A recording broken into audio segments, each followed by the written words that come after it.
محفوظ ہوتا ہے، اس وجہ سے کہ وہ ہم سے دوری اپناتے ہیں، ہم سے فاصلہ بناتے ہیں، یہی نہیں بلکہ ہمارے قریب آنے والوں کو ہم سے دور کرنے کی تلقین اور تبلیغ کرتے ہیں، اور اسے بہت حد تک وہ ایک دینی مسئلہ سمجھ کر کرتے ہیں۔ آخر اس کے پیچھے وجہ کیا ہے؟ ہم اور آپ آج اس کو سمجھنے اور اس پر غور کرنے کی کوشش کریں گے۔ اسلام میں علماء کرام، اولیاء اعظام، فقہائے اعظام کا جو مقام ہے، جو مرتبہ ہے، اس کا انکار نہیں کیا جا سکتا۔ ان کی خدمات کا انکار کرنا بہت حد تک ان کی ناقدری کے مرادف ہے، اور اگر کوئی ان کی شان میں گستاخی کرتا ہے تو میں بغیر کسی حجاب کے، بغیر کسی شبہ کے یہ کہتا ہوں، یقین کے ساتھ کہتا ہوں کہ وہ اللہ کے نزدیک بھی غلط حرکت کرتا ہے۔ لیکن پھر آخر کیا وجہ ہے کہ ہمارا یہ ادارہ، ہماری یہ مسجد اس منبر پر کھڑے ہونے والا ہر وقت ہمیشہ قرآن و حدیث کی بات کرتا ہے، اور کبھی کبھی دوسرے لفظوں میں ائمہ کی تقلید سے منع بھی کرتا ہے۔ حالانکہ امام ابو حنیفہ علیہ رحمت، امام شافعی علیہ رحمت، امام مالک اور امام احمد، امام ابن تیمیہ، امام ابن قیم اور بہت سارے علماء، فقہاء اور ائمہ کا وہ مقام ہے کہ ہم ایک نہیں بلکہ سینکڑوں، ہزاروں، لاکھوں لوگ جمع ہو جائیں تو بھی شاید ان کی خدمات کا مقابلہ یا ان کا ان میں عشیر قسمہ حصہ بھی انجام نہیں دے سکتے۔ پھر آخر کیا وجہ ہے کہ انہیں ائمہ کی گستاخی کا الزام ہم پر لگتا ہے، اور پھر بھی ہم ان کی باتوں کو 100% نہیں مانتے؟ میرے بھائیوں، دین اسلام وہ دین ہے جس کے اندر اللہ تبارک و تعالیٰ نے بندوں کی ہدایت اور رہنمائی کے لیے قرآن کریم کو نازل کیا، اور قرآن کریم میں بندوں کی پیدائش سے لے کر انتقال تک، قیامت تک آنے والے تمام انسانوں کی واضح رہنمائی کی گئی۔ میں صرف قرآنی آیات کے حوالے اور اس کی روشنی میں آپ حضرات کے سامنے یہ بیان کرنا چاہتا ہوں کہ صحابہ کرام، تابع تابعین، تابعین، علماء کرام، فقہائے اعظام، ان تمام لوگوں کی شان میں معمولی گستاخی کتنی بڑی غلطی ہے، اور اگر ہم پر اور آپ پر الزام لگتا ہے تو کہیں نہ کہیں دل کی گہرائیوں میں ایک چوٹ اور ایک تکلیف پہنچتی ہے، لیکن اس کے باوجود ہم کبھی بھی کسی مرحلے میں کسی امام کی 100% بات ماننے کا اعلان کیوں نہیں کرتے ہیں؟ ہم اس پر غور کرنے کی کوشش کریں گے۔ قرآن کریم میں اللہ تبارک و تعالیٰ نے سورہ آل عمران کی آیت نمبر 144 میں ارشاد فرمایا، وَمَا مُحَمَّدٌ إِلَّا رَسُولٌ قَدْ خَلَتْ مِن قَبْلِهِ الرُّسُلُ، جس کا ترجمہ ہے نبی اکرم حضرت محمد مصطفیٰ صلی اللہ علیہ وسلم دیگر انسانوں سے ہٹ کر وہ عظیم صفت جس کی بنیاد پر وہ سب سے ممتاز سمجھے جاتے ہیں، وہ صرف اور صرف یہ ہے کہ آپ اللہ کے رسول اور نبی ہیں، اور آپ اس کائنات میں اکیلے آنے والے نبی نہیں بلکہ قد خلت من قبلہ الرسل، اس سے پہلے بہت سے انبیاء اور رسول آئے، آپ اسی سلسلے کی سنہری اور آخری کڑی میں جو بنیادی چیزیں ان انبیاء کرام کے ساتھ کی، وہی بنیادی چیزیں، وہی بنیادی ہدایات اور تعلیمات آپ صلی اللہ علیہ وسلم کے ساتھ ہیں. 5 شریعتوں میں تھوڑا بہت اختلاف ہے، لیکن جس طرح ان سابقہ انبیاء بے شمار انبیاء حضرت آدم، حضرت نوح، حضرت ابراہیم، حضرت موسیٰ، حضرت عیسیٰ اور تمام انبیاء کے تعلق سے میرے بھائیوں بتائیے کہ کیا ان انبیاء کے بعد ان کے خاندان میں، ان کے پیروکاروں میں جو عظیم لوگ پیدا ہوئے، کیا ان نبیوں کے پیروکاروں میں سے کسی ایک پیروکار کی اس کی امت نے پیروی کی؟ اور اگر پیروی کی قرآن نے بیان نہیں کیا تو کیا قرآن نے چند بنیادی اہم ترین چیزوں کو ہمارے سامنے بیان نہیں کیا؟ اور اگر کسی نبی کے امتی کی عظمت کی وجہ سے بعد کے امتیوں کے لیے وہ اسوہ ہوتا، وہ ان کے طریقوں پر چلنے کا مکلف ہوتا تو اس کا تذکرہ ضرور کیا جاتا. لیکن قرآن کریم پڑھ جائیے، حدیث شریف کا مطالعہ کر جائیے، کہیں کسی بھی نبی کے کسی بھی امت میں کسی عظیم فرد کے تعلق سے ایسی کوئی بات نہیں ملتی ہے. ہاں، ایک چیز سامنے آتی ہے کہ اس سے پہلے کی امتوں میں، انبیاء کی امتوں میں چند ایسے افراد ہوتے تھے جن کے اوپر اللہ تعالیٰ الہام کیا کرتے تھے، جنہیں ملہمین، محدثین کہا جاتا تھا. لیکن نبی اکرم صلی اللہ علیہ وسلم نے اس دروازے کو بھی بند کر دیا اور ارشاد فرمایا، لَوْ كَانَ فِي أُمَّتِي أَحَدٌ، اگر میری امت میں کوئی ایسا فرد، کوئی ایسا امتی ہوتا جو میرے بعد اللہ کی طرف سے کیے گئے الہامات کی بنیاد پر چند خصوصیات کا حامل ہوتا، لَكَانَ عُمَرٌ، تو وہ عمر ابن خطاب ہوتے. لیکن اس امت میں ایسا بھی کوئی نہیں ہوگا. یعنی ایک شبہ کہ شاید اس امت کا کوئی فرد نبی اکرم صلی اللہ علیہ وسلم کے بجائے لوگوں کی توجہ کا مرکز، لوگوں کا اسوہ، لوگوں کا نمونہ بن سکتا. لیکن اس چیز کے، اس شبہ کو بھی ہمیشہ ہمیش کے لیے نبی پاک حضرت محمد مصطفیٰ صلی اللہ علیہ وسلم نے وضاحت کے ساتھ، صراحت کے ساتھ فرما دیا اور کہا، محمد صلی اللہ علیہ وسلم اللہ کے برگزیدہ نبی ہے، اللہ کے برگزیدہ رسول ہے. اور خود نبی اکرم صلی اللہ علیہ وسلم نے سورہ کہف کی آیت نمبر 110 میں ارشاد فرمایا، قل انما انا بشر مثلکم، میں حضرت آدم علیہ السلام کی تمام اولاد کی طرح ایک عام انسان ہوں، کوئی امتیاز میرے اندر الگ سے نہیں ہوتا. اگر اس آیت کا اگلا یوحا الیہ انما الہکم الہ واحد میری شخصیت کے ساتھ جڑا ہوا نہیں ہوتا، اور وہ یہ کہ میں حضرت آدم علیہ السلام کی اولاد میں سے عام انسانوں کی طرح ایک انسان ہوں. لیکن میری عظمت کا راز یہ ہے کہ میری طرف اللہ تبارک و تعالیٰ یہ وحی بھیجتے ہیں جو تمام انسانوں تک پہنچانا ہے کہ انما الہکم الہ واحد، تمہارا معبود، تمہارا خالق، تمہاری عبادت کا مستحق اکیلا ایک اللہ ہے. اور چونکہ میں اس دعوت کو عام کرتا ہوں، اس لیے اللہ تعالیٰ نے مختلف خصوصیات اور فضائل سے ہم کو نوازا. اب آیت نمبر 161 سورہ آل عمران میں چلتے ہیں. وہاں اللہ تعالیٰ ارشاد فرماتے ہیں، لقد من اللہ علی المؤمنین، اللہ تبارک و تعالیٰ نے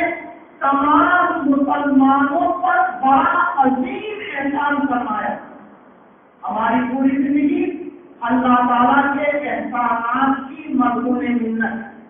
زندگی کا کوئی لمحہ، ملنے والی کوئی اللہ کے احسانات کے بغیر ناممکن، لیکن یہاں اللہ تعالیٰ فرما رہے ہیں خود اسے احسان کراتے رہے، لقد من اللہ علی المؤمنین، اللہ تبارک و تعالیٰ نے مومنوں پر بڑا عظیم احسان فرمایا، کیا؟ اس بات فیہم رسولا من انفسہم، کہ ان کے درمیان انہی میں سے، انسانوں میں سے، انہی کے خاندان میں پلنے اور پڑھنے والے، انہی کی زبان بولنے والے، انہی کی طرح چلنے پھرنے کھانے پینے والے کو اپنا رسول اور نبی بنا کر بھیجا، جس کی چند ذمہ داریاں: نمبر 1، یتلو علیہم آیاتہ، قرآن کریم کی آیتوں کی تلاوت کرنا، وَیُزَکِّیہم، ان کے تزکیہ نفس کا انتظام کرنا، وَیُعَلِّمُہُمُ الْکِتَابَ وَالْحِکمَۃَ، اور اپنے تمام امتیوں کو، قیامت تک آنے والے تمام انسان کو تعلیم دینا قرآن کتاب کی اور سنت حکمت کی۔ یہ نبی اکرم صلی اللہ علیہ وسلم کی بنیادی ذمہ داری ہے، اور تعلیم دینے کا مطلب اسے سکھانا، بتانا، صحیح راستے پر لے چلنا، کہ اس کے بعد وہ کسی اور سے سیکھنے کا محتاج نہ ہو۔ نبی اکرم صلی اللہ علیہ وسلم پر اللہ تعالیٰ نے ذمہ داری دی تمام مومنین کو، قیامت تک آنے والے تمام انسانوں کی تعلیم و تربیت کی۔ گویا نبی اکرم صلی اللہ علیہ وسلم کے اوپر تعلیم کی ذمہ داری صرف چند صدیوں تک نہیں تھی، صرف ائمہ کرام کے زمانے میں نہیں تھی کہ اے محمد آپ چند ائمہ، امام ابو حنیفہ علیہ الرحمہ، امام مالک علیہ الرحمہ، امام شافعی علیہ الرحمہ، امام احمد علیہ الرحمہ کو آپ دین سکھا دیجیے، آپ بری ہو جائیں گے۔ یہ امت کے عظیم علماء و فقہا دیگر لوگوں کو دین کا راستہ سمجھا دیں گے، بس چند منتخب لوگوں کو آپ سمجھا دیجیے۔ ایسا نہیں کہا گیا، بلکہ کیا کہا گیا؟ علی المؤمنین، تمام کے تمام مومنوں کو، تمام قیامت تک آنے والے انسانوں کو دین کی تعلیم دینا، دین کی تبلیغ کرنا، ان کے نفع اور نقصان کی تمام چیزوں کو واضح انداز میں بیان کر دینا، یہ نبی اکرم صلی اللہ علیہ وسلم کی اللہ تعالیٰ نے ذمہ داری متعین کی۔ اس چند افراد پر ہی نہیں، آگے بڑھتے سورہ نحل آیت نمبر 16 میں اللہ تعالیٰ فرماتے ہیں وَأَنزَلْنَا إِلَيْكَ الذِّكْرَ، ہم نے آپ پر قرآن کریم کو نازل کیا، کیوں؟ لِتُبَيِّنَ لِلنَّاسِ، تاکہ آپ تمام لوگوں کے سامنے حقیقت کو واضح کر دیجیے، ان سے تمام نفع اور نقصان کی چیزوں کو واضح انداز میں بیان کر دیجیے۔ ما نزل علیہم، جو ان کی طرف نازل کی گئی، یہاں پر بھی صاف صاف کہا گیا لِتُبَيِّنَ لِلنَّاسِ، اے نبی اکرم صلی اللہ علیہ وسلم آپ وضاحت کیجیے، صرف صحابہ کے لیے نہیں، صرف تابعین کے لیے نہیں، صرف تابع تابعین کے لیے نہیں، صرف علماء کرام کے لیے نہیں، صرف فقہاء اعظام کے لیے نہیں، صرف اولیاء کے لیے نہیں، بلکہ للناس، تمام کے تمام لوگوں کے لیے جو چیز آپ پر نازل کی گئی وہ تمام کی تمام چیزیں ان کے سامنے پہنچا دیجیے۔ اور یہی نہیں، بلکہ جب ہم سورہ مائدہ آیت نمبر 65 کا مطالعہ کرتے ہیں تو اللہ تعالیٰ بہت وضاحت سے کہتے ہیں، فرماتے ہیں یا ایھا الرسول، اے رسول آپ کو اللہ کا پیغام پہنچانے کے لیے منتخب کیا گیا، اللہ اور بندوں کے درمیان رابطہ بنایا گیا۔ بلغ ما انزل الیک من ربک، ان تمام چیزوں کو جو آپ کی طرف آپ کے رب کی طرف سے نازل کی گئی ہے پہنچا دیجیے. فَإِن تَفْعَلُوا اور سن لیجیے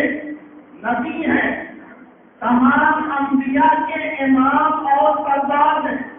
وہ مقام حاصل ہے جو تمام انبیاء میں سے کسی کو نہیں. لیکن یہ مقام کیوں؟ اسی تبلیغ اور امت کے تمام افراد تک تعلیم مکمل طور پر پہنچانے کی وجہ سے لہذا کہا جا رہا ہے فَإِن لَمْ تَفْعَلُوا اگر آپ نے یہ کام نہیں کیا، اگر کوئی کوتاہی رہ گئی، اگر کسی چیز میں سستی رہ گئی، ایسا انتظام نہیں کیا کہ آپ کی تمام باتیں قیامت تک آنے والے تمام انسانوں تک نہیں پہنچی، تو آپ اپنے بنیادی مقصد کو، اپنے بنیادی پیغام کو پہنچانے والے نہیں رہے، اس میں کوتاہی ہو جائے گی. لہذا مکمل پہنچا دیجیے. لیکن خطرہ ہم بات کہیں گے لوگوں کو روکنا پڑے، لوگوں کو ٹوکنا پڑے گا، لوگوں کی روایات سے ہٹ کر گفتگو کرنی پڑے گی. ہو سکتا ہے دشمنی سے آمادہ ہو جائے، ہو سکتا ہے بازدید سے آمادہ ہو جائے، ہو سکتا ہے دنیاوی اور مالی اقتصادی اور معاشی ترقی کے راستے میں رقمیں آ جائے. لیکن پرواہ مت کیجیے گا. کیوں؟ واللہ یعصمک من الناس، اللہ تعالیٰ آپ کو تمام لوگوں سے محفوظ رکھنے کی ضمانت دیتا ہے. شرط کیا ہے؟ اس پیغام پر جمے رہیے اور اس پیغام کو پہنچاتے رہیے. لہذا اللہ تعالیٰ نے اپنے رسول سے وضاحت سے کہہ دیا اگر مکمل پہنچاتے ہیں تو آپ کا یہ مقام بلند آپ کو اور رحمتوں تک لے جائے گا. لیکن اگر کہیں کوتاہی ہوئی فما بلغت رسالتہ تو اس میں کوتاہی ہو جائے گی. پھر اس کے بعد سورہ سبا آیت نمبر 28 میں اللہ تعالیٰ ارشاد فرماتے ہیں وما ارسلناک، ہم نے آپ کو رسول بنا کر نہیں بھیجا الا کافۃ للناس، مگر تمام کے تمام لوگوں کے لیے. صراحت ہے الا کافۃ للناس، تمام کے تمام لوگوں کے لیے، قیامت تک آنے والے تمام انسانوں کے آپ نبی، وہ آپ کے امتی. اور اگر تم تمام لوگوں تک آپ کا پیغام پہنچا، اس کا انتظام ہوا تو آپ کی رسالت کے مقاصد پورے ہوئے. اور اگر کوتاہی ہوئی تو اسی کے وقت آپ کے مقام میں کمتری یا آپ کے مقام میں ترندری کا خطرہ ہو سکتا تھا. لیکن وضاحت کی گئی کہ آپ پیغام پہنچانے کے متعلق صرف چند افراد تک، صرف چند علماء تک، اس امت کے چند منتخب افراد تک ہی نہیں ہے کہ آپ پہنچا دیجیے، بلکہ اس کا انتظام کرنا ہے کہ تمام کے تمام قیامت تک آنے والے تمام انسان آپ کے اس تعلیمات سے فائدہ ہوگا. سورہ انبیاء آیت نمبر 107 میں اللہ تعالیٰ ارشاد فرماتے ہیں وما ارسلناک الا رحمۃ للعالمین، اور ہم نے آپ کو رحمت بنا کر بھیجا صرف آپ کے زمانے کے لیے نہیں، صرف خیر القرون کے لیے نہیں، صرف مومنوں کے لیے نہیں، صرف انسانوں کے لیے نہیں، صرف جانداروں کے لیے نہیں، بلکہ للعالمین، کائنات میں جتنی مخلوقات پائی جاتی ہیں، چاہے وہ انسان ہو، چاہے وہ مومن ہو، چاہے وہ کافر ہو، چاہے وہ جانور ہو، چاہے وہ نباتات اور جمادات ہو. اور اسی وجہ سے نبی اکرم صلی اللہ علیہ وسلم کی تعلیمات میں پیڑوں کو کاٹنے، بے وجہ نقصان پہنچانے اور بہت ساری ایسی چیزوں کی تعلیم دی گئی جو کائنات کی تمام چیزوں کے لیے آپ کے رحمت ہونے کی دلیل ہے. تو یہاں کہا گیا للعالمین، کائنات کے تمام لوگوں کی ذمہ داری اور ان تمام لوگوں کی نبوت کا فریضہ آپ پر عائد کیا گیا ہے، کہ چند افراد پر نہیں۔ سورہ توبہ آیت نمبر 128 اللہ تعالیٰ ارشاد فرماتے ہیں لقد جاءکم رسول من انفسکم، تمہارے درمیان تمہیں میں سے ایک رسول آئے، عزیز علیہ ما عنتم، جن کی امتیاز خصوصیات تمہاری تکلیفات تم سے زیادہ ان کے لیے تکلیف دے، حریص علیکم، تمہارے تک خیر کے پہنچانے کے سخت خواہش رکھنے والے، حریص علیکم بالمؤمنین رؤوف الرحیم، اور تمام مومنوں کے ساتھ شفقت، محبت، ہمدردی، انسیت، لطف و عنایت کا معاملہ کرنے والے وہ نبی تمہارے درمیان آئے۔ اب نبی اکرم صلی اللہ علیہ وسلم سے ایک مرتبہ پھر سورہ اعراف آیت نمبر 158 میں کسی قدر اور وضاحت سے کہا جا رہا ہے یا ایھا الناس، اے لوگوں، انی رسول اللہ الیکم جمیعا، اے لوگوں، میں تم تمام کے تمام لوگوں کے پاس اللہ کا بھیجا ہوا رسول ہوں، اللہ کا پیغام لے کر آنے والا ہوں، جو پیغام دوں گا وہ اللہ کا پیغام ہوگا، اور تم میں سے تمام کے تمام لوگ، چاہے وہ میرے زمانے میں رہیں، چاہے تابعین کا زمانہ ملے، چاہے تابعین کا ملے، چاہے اس کے بعد آنے والے ملے، اگر رسول کی حیثیت سے کسی کی تمام باتوں کو ماننا، کسی کی تمام باتوں کو قبول کرنے کا امت کا کوئی فرض مسلط ہے تو انی رسول اللہ علیکم، تو میں اللہ کا بھیجا ہوا تم لوگوں کے درمیان رسول ہوں۔ لیکن ہو سکتا ہے نبی اکرم صلی اللہ علیہ وسلم رسول بن کر آئے، سابقہ انبیاء کی طرح آپ کا زمانہ ختم ہو، آپ کی تعلیمات مت ہو جائے، نعوذ باللہ، آپ کی ہدایات محفوظ نہ رہے، لہٰذا یہ سبقہ تھا سابقہ انبیاء کو اسوہ اور ان کے طریقے کو دلیل کے طور پر سمجھنے کی وجہ سے، لہٰذا ہم آگے بڑھتے ہیں اور سورہ احزاب آیت نمبر 40 میں اللہ تعالیٰ ارشاد فرماتے ہیں ما کان محمد ابا احد من رجالکم، محمد صلی اللہ علیہ وسلم تمہارے مردوں میں کسی کے باپ نہیں تھے۔ اس کی کیا تشریح کسی موقع پر الگ سے تفصیل سے کی جائے گی، آج وقت اس کی اجازت نہیں دے رہا ہے، بلکہ وقت زیادہ ہی ہو رہا ہے کہ میں آپ سے معذرت کے ساتھ یہ گفتگو مکمل کروں۔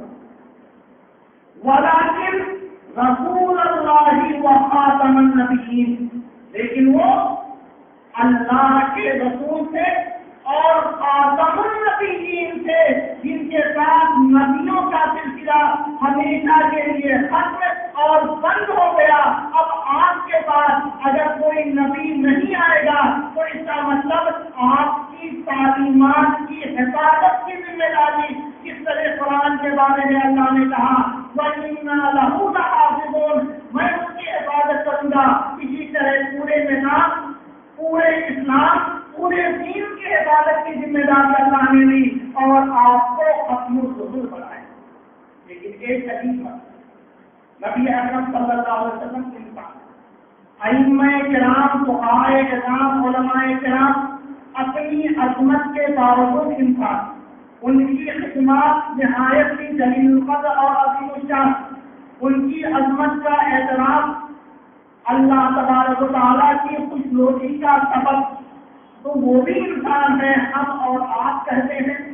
کہ وہ تمام کے تمام انسان جو نبیوں کے علاوہ ہیں، کہیں نہ کہیں ہو سکتا ہے ان سے غلطی ہو جائے، کہیں نہ کہیں کسی مسئلے کی تمام تفصیلات ان کے ذہنوں میں نہ آ پائیں، لیکن پھر نبی اکرم صلی اللہ علیہ وسلم بھی ایک انسان ہے، ان کی تمام باتیں 100% درست کہتے، ہم کچھ نہیں کہیں گے۔ ہم آتے ہیں سورہ نجم آیت نمبر 3 سے 5 تک، آیت نمبر 3 سے 5 تک اللہ تعالیٰ ارشاد فرماتے ہیں ما ينطق عن الهوى، نبی اکرم صلی اللہ علیہ وسلم اپنی طرف سے خواہشات نفسانی کے نہیں کرتے۔ ان ہوا الا وحی یوحا، جو کچھ بولتے ہیں وہ اللہ کی طرف سے نازل کردہ وحی ہوتی ہے۔ اگر قرآن کی آیات کی شکل میں ہوتی ہے تو وہی الفاظ جو اللہ نے نازل کیے وہ ہوتے ہیں، اور اگر حدیث میں ہوتے ہیں تو پیغام اللہ کا، کلمات نبی اکرم صلی اللہ علیہ وسلم کے، ان ہوا الا وحی یوحا، اور علمہ شدید القویٰ، یہ تعلیم، یہ وحی آپ صلی اللہ علیہ وسلم کو جس نے دی وہ نہایت کی قوت و طاقت والا، جب وہ کوئی چیز طے کرے تو اس میں انحراف، غلطی، کوتاہی کا امکان نہیں۔ اور آگے بڑھتے سورہ الحاقہ آیت نمبر 44، وَلَوْ تَقَوَّلَ عَلَيْنَا بَعْضَ الْأَقَاوِيلِ لَأَخَذْنَا مِنْهُ بِالْيَمِينِ ثُمَّ لَقَطَعْنَا مِنْهُ الْوَتِينَ۔ محمد صلی اللہ علیہ وسلم میرے نبی، اسراء و معراج جیسے عظیم فضیلت سے انہیں میں نے سرفراز کیا، لیکن وَلَوْ تَقَوَّلَ عَلَيْنَا بَعْضَ الْأَقَاوِيلِ، کیونکہ یہ نبی تمام امت کے لیے حجت اور اسوہ ہے، لہذا اگر کبھی کوئی بات میرے کلام میں، میرے دین میں، میری تعلیم کے خلاف اگر ان کی زبان پاک سے نعوذ باللہ نکل جائے، لَأَخَذْنَا مِنْهُ بِالْيَمِينِ، تو میں اپنے دائیں ہاتھ سے انہیں پکڑ لوں گا، ثُمَّ لَقَطَعْنَا مِنْهُ الْوَتِينَ، اور پھر ان کو، ان کی چہرے رب کو کاٹ کر انہیں ان کے انجام سے پہنچا دوں گا۔ کیونکہ نبی اکرم صلی اللہ علیہ وسلم فرشتے نہیں لیکن اللہ کے پیغام کو پہنچانے کے لیے آئے، لہذا قرآن نے اس سخت الفاظ میں اس کا اعلان کیا کہ اگر پل میں محال ایسی کوئی بات نکلے گی تو اس انجام سے وہ دو چار ہوں گے، اور یہ چیز اس نبی کے ساتھ ساتھ اسی امتی کے لیے چاہے وہ کسی عظیم سے عظیم مقام تک پہنچ جائے اس کے لیے نہیں۔ اور یہی وجہ ہے کہ نبی اکرم صلی اللہ علیہ وسلم حجۃ الوداع میں آتے، حجۃ الوداع میں امت کی ایک بڑی تعداد، آپ کو یاد آتا ہے کہ اللہ تبارک و تعالیٰ نے کہا تھا یا ایھا الرسول بلغ ما انزل الیک، جو کچھ آپ تک پہنچایا جائے اسے پہنچا دیجیے، اگر ایسا نہیں کیا فما بلغت رسالتہ، تو آپ ان کے رسالت اور پیغام کو پہنچانے والے نہیں ہوں گے۔ پریشان ہوتے ہیں، خطبہ لیتے ہیں، تمام لوگوں سے کہتے ہیں اللہ حج بلغت، اے امتیوں، آج تم میں سے ہر شخص جواب دے سکتا ہے، جو اس کے دل میں ہے بتا سکتا ہے، تم ہی بتاؤ کہ کیا میں نے دین کی تبلیغ مکمل طور پر کر دی ہے؟ تمام لوگ کہتے ہیں بلا۔ تو اس وقت نبی اکرم صلی اللہ علیہ وسلم اپنے سر کو آسمان کی جانب اٹھاتے ہیں اور کہتے ہیں اللہم فاشہد، اے اللہ تو گواہ ہے کہ میں نے تبلیغ، دین کی ضرورت کی تمام چیزیں مکمل طور پر پہنچا دی ہیں۔ اے اللہ امت کے جو افراد یہاں جمع ہیں وہ بھی گواہی دے رہے ہیں، تو بھی گواہی دے۔ اور قرآن کے اندر سورہ مائدہ آیت نمبر 13 میں یہ آیت نازل ہوتی ہے الیوم اکملت لکم دینکم، آج میں نے دین کو مکمل کر دیا، وَأَتْمَمْتُ عَلَيْكُمْ نِعْمَتِي، اور تم پر اپنی دین کو تمام کر دیا، وَرَضِيتُ لَكُمُ الْإِسْلَامَ دِينًا، اور تمہارے لیے دین اسلام کو مکمل کیا۔ میرے بھائیوں، کیونکہ نبی کی یہ امتیازات تھی، ان کا یہ پیغام تھا، لہذا ہم پر، آپ پر ایک امتی ہونے کی وجہ سے یہ لازم ہوتا ہے کہ نبی اکرم صلی اللہ علیہ وسلم کی ایک ایک بات کو مانے، وہ محفوظ بھی ہے کیونکہ قیامت تک آپ اللہ کے نبی سے۔ اور پھر ہمیں سورہ حجرات آیت نمبر 5 میں اللہ تبارک و تعالیٰ یہی تعلیم دیتے ہیں وَاعْلَمُوا، یاد رکھو اَنَّ فِيكُمْ رَسُولَ اللَّهِ، تم وہ امتی ہو جس میں اللہ کے رسول قیامت تک آنے والے تمام لوگوں کے لیے آئے۔ جن کی تعلیمات کی حفاظت کا اللہ نے قرآن میں وعدہ کیا، اب تم اس نبی کو چھوڑ کر اگر کسی اور کو اتوا بناؤ گے تو اپنے اس نقطۂ نظر اور اپنے اس رویے پر خود غور کر دو۔ اور پھر سورہ حشر آیت نمبر 7 میں بڑی وضاحت سے کہا ما آتاکم الرسول فخذوہ وما نہاکم عنہ فانتہوا، وہ تمام چیزیں جو نبی پاک تمہیں دیں، جو کرنے کے لیے کہیں، جو کر کے دکھائیں، اسے اختیار کر لو۔ وما نہاکم عنہ فانتہوا، اور جس سے منع کرے اس سے رکنا ہے۔ لیکن ایک اعتراض ہم سب کے ذہنوں میں آتا ہے، غلط نہیں، اتنے بڑے ائمہ، اتنے بڑے علماء، اتنے عظیم اولیاء کرام کیا اللہ کی مرضی کے خلاف ہوتے ہیں؟ ہم یہ کہتے ہیں کہ غالب انسان یہی ہے کہ وہ جان بوجھ کر شعوری طور پر ایسا نہیں کریں گے۔ ایک سوال ہوتا ہے کہ آپ ان کی بات کو کیوں نہیں مانتے؟ آپ چند افراد کی ٹکڑیوں میں مٹھی بھر لوگوں کی شکل میں الگ کیوں نظر آتے ہیں؟ اس لیے کہ سورہ حجرات آیت نمبر 1 میں پہلی آیت میں اللہ تعالیٰ فرماتے ہیں یا ایھا الذین آمنوا، اے ایمان والو، لا تقدموا بین یدی اللہ ورسولہ، اللہ اور اس کے رسول سے پیش قدمی مت کرو، کسی کو آگے مت بڑھاؤ۔ اللہ کا کلام آ جائے، نبی کا فرمان آ جائے، اب کسی بات کو مت مانو۔ واتقوا اللہ، اور یہ کوئی معمولی چیز نہیں، اللہ کا فرمان ہے، زیادہ اللہ سے ڈرو۔ اور ان اللہ شدید العقاب، اگر تم نے یہ نبی ترک کر دی تو اللہ پاک سخت عذاب دینے والا۔ لیکن میرے بھائی 40 جہان میں یہی مٹھی پر لوگ جو مسجد علی بن ابی طالب اور لکھنؤ کے چند چھوٹی مسجدوں میں ملتے ہیں یہی پر حق ہے، اور وہ بڑی تعداد جو اہل بیت کی عظمت کا دعویٰ کرتی، جو ولایت، امامت اور وصیت کے طریقے پر چل کر ان کا مدد کرتی، وہ علماء، وہ افراد جو اولیاء کرام کی عزت کرتے ہیں، ان کے مزارات اور مقدسات کو بھی عزت کی نظر سے دیکھتے ہیں، اور اب تو آگے بڑھ کر وہ حضرات جو ائمہ کرام کی عظمت کی آپ سے اپیل کرتے ہیں، وہ تمام کے تمام آپ سے کمتر، اور آپ مٹھی بھر لوگ سب سے بڑھ کر کہاں سے یہ چیز آگے؟ میرے بھائیوں، یقیناً ہم مٹھی بھر ہیں، ہماری تعداد بہت کم ہے، لیکن ہمیں غم نہیں، اس لیے کہ سورہ یوسف آیت نمبر 106 میں اللہ تعالیٰ ارشاد فرماتے ہیں وَمَا يُؤْمِنُ أَكْثَرُهُم بِاللَّهِ إِلَّا وَهُم مُشْرِكُونَ، وَمَا يُؤْمِنُ أَكْثَرُهُم بِاللَّهِ، اور ان کے زیادہ تر لوگ ایمان نہیں لائیں گے إِلَّا وَهُم مُشْرِكُونَ، وہ شرک، کفر، بت پرستی، غیر اسلامی عقیدے میں پڑے رہے۔ سورہ انعام آیت نمبر 116 ہمارے اس سوال کا واضح جواب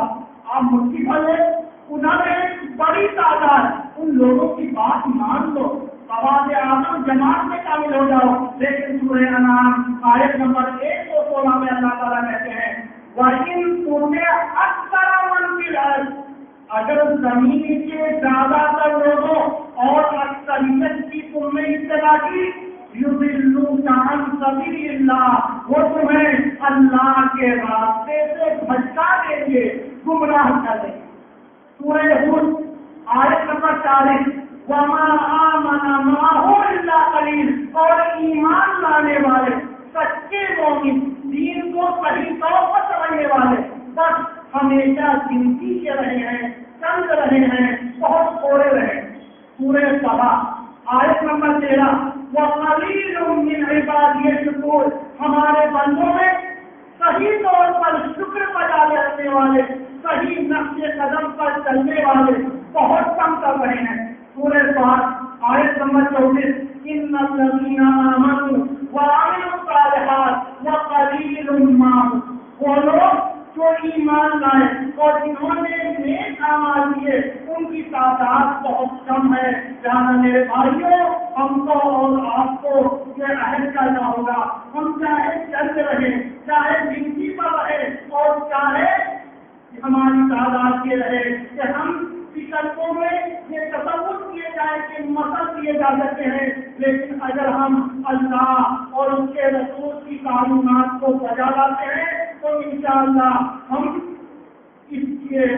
لیے فکر مند اور اس پر غم کرنے والے نہیں ہوں گے۔ ضرورت ہے کہ ان تمام آیتوں کو میں نے حوالوں کے ساتھ آپ کے سامنے پیش کیا ہے، ہم اور آپ تمام لوگ غور کریں اور دعا کریں، کوشش کریں اللہ تعالیٰ صحیح دین کو، صحیح نظام کو ہمارے ذہنوں میں دکھائے اور اس پر عمل کرنے کی توفیق عطا فرمائے اور صحیح راستے پر جو بھی قربانیاں دینی ہوں اس کے لیے تیار کرے اور اپنی رضا کا ذریعہ بنائے۔ بارک اللہ لنا ولکم فی القرآن العظیم ونفعني وإياكم بما فيه من الآيات والذكر الحكيم وآخر دعوانا الحمد لله رب العالمين۔